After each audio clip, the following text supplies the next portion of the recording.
Hello to all my story lovers. Welcome back in Story Time channel. I'm Pallavi reading interesting stories for you. Today I'm reading The Shower of Jewels, taken from the Jataka Tales. Now let's go to the story. Once upon a time, there lived a poor Brahmin in a village. He had no land or property to bring him income. He used to make his living by teaching some children. Thus, he was leading a life of shortages, never enough to eat or wear. But he did know a fabulous mantra known as Vaidarbha mantra. The mantra had the power to cause a shower of jewels from the sky to make him rich in one go. But the problem was that the mantra worked only when recited at a special point of time. It required a special position of moon, other planets, constellations and stars which happened for a few minutes only once in a year by chance. So the poor Brahmin could not use it. It was impossible to keep gazing at the sky for 365 nights of the year to spot that positioning without sleeping. Thus, he continued to be poor. Then he got fed up with the poverty and decided to move the nearby big town to try his luck in some job or business. He had an orphan student who lived with him, sharing his poverty. He too accompanied the Brahmin. To reach the town they wanted to go, the two had to pass through a dense forest. The forest was infested with gangs of robbers and dacoits. The gang of dacoits, Funga Singh, saw the Brahmin and his student going. The gang pounced on them and searched the small bundles they were carrying. The bundles only contained roasted gram flour, that is sattu, meant for serving as food during the journey. The Brahmin begged, "Dacoit, sir, you can see that we have got nothing. Very poor we are. Please let us go." Funga Singh roared, "No one goes off without giving me something." The dacoit chief got the Brahmin tied to a tree and ordered, "I know how to make you pay. Send your boy back to your village to bring some money from your family for your release or you die." The Brahmin trembled with fear. His student said, "Master, don't worry. I will bring some money from the village somehow and you will be free in a couple of days. But please don't tell them about the magic mantra you know." And he went away. The night fell. It was winter time. The increasing cold made the Brahmin shiver. He looked up at the skies to pray to God for help. In utter disbelief, he found the stars and the planets in the required position in which the Vaidarbha mantra could work. In impatience to save his life, he forgot his student's advice and announced, "Chief, if I make sky to rain down precious jewels, will you free me? I know Vaidarbha mantra." At first, the chief thought that the Brahmin had lost his head due to cold.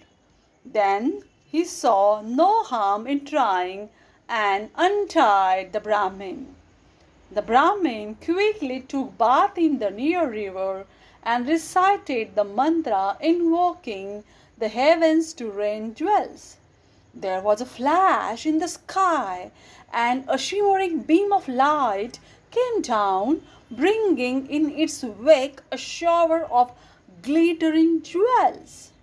The Descartes jumped in joy and began picking up the fortune of jewels.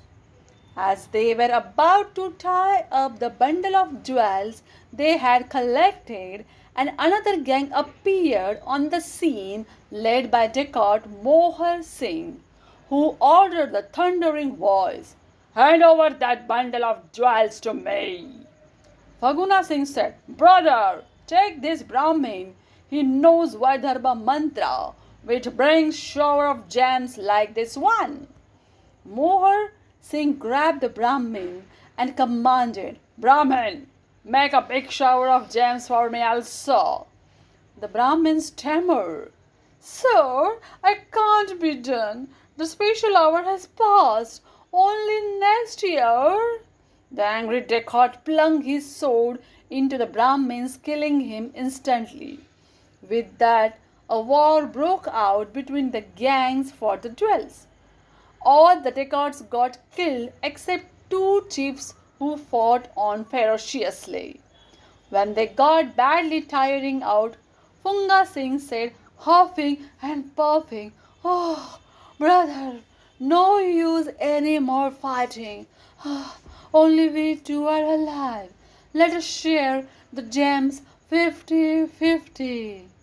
Mohar Singh too felt it sensible thing to do. He agreed. They gazed at the jewels gleefully and tied up the bundle quickly. They had one more important thing in their minds. Both were very hungry and they would die if they didn't get food quickly. They had not eaten for days and the fighting had drained them.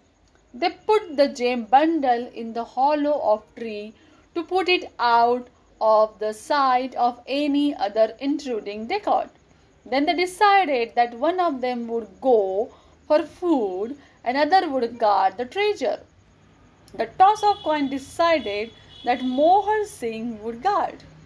So Funga Singh set out to get food from the nearest town. Mohar Singh sat thinking, "I can have all the gems by getting rid of Funga. I will hide behind a rock and spare him to death when he returns with food. A surprise attack will finish him quick." The Funga Singh on his way had the similar thoughts. He decided to poison Mohar Singh. After all, he had come like an unwelcome guest. Funga reached the town market and ate hearty meals. Then he got food packed for Mohar Singh, in which he mixed a deadly poison. When Funga Singh returned with the food at the spot, Mohar Singh emerged behind him from behind a rock and flung his spear through Funga, who dropped dead. Mohar Singh roared a laugh. Then, pleased with his work, he sat down to enjoy the food Funga had brought him. As soon as he took a bite, his body arched, twitched, and shook violently. He died, making horrible gurgling sounds.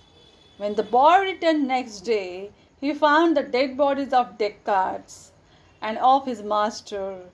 He lamented, "Master, so you did the foolish thing, alas." Now, what is the moral of the story? The greed is bad. The gold and gems make it worse. So, this is the end of the story. Do you like this story? Then tell me in the comment box. And don't be ever greedy in your life. Thanks for watching, guys. Bye bye.